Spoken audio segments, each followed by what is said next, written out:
Hello everyone, welcome to the HardReset channel, and today I'm going to show you how to change the shoot mode of the SONY ZV-1F camera.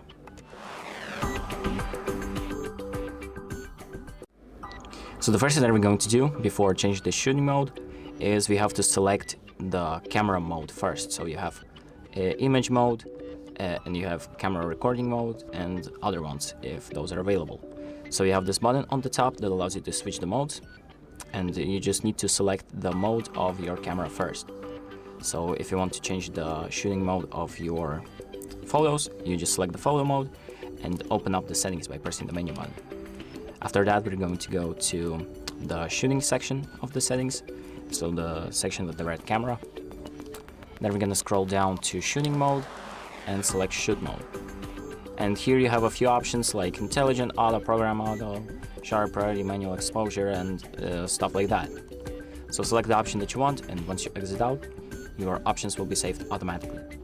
And for example, if you want to change the mode of your recordings, you just select the recording mode, open up the settings by pressing the menu button, and go to shooting mode again. Just go back to that same section, select shoot mode, and just change the option. So here, instead of the photo mode, as you can see, we have the video recording mode. So just select the option that you want, and once you're done, it will take you back to the menu, and your options will be saved automatically. So that's about it. Thank you for watching. I hope this video helps you, and make sure to like and subscribe.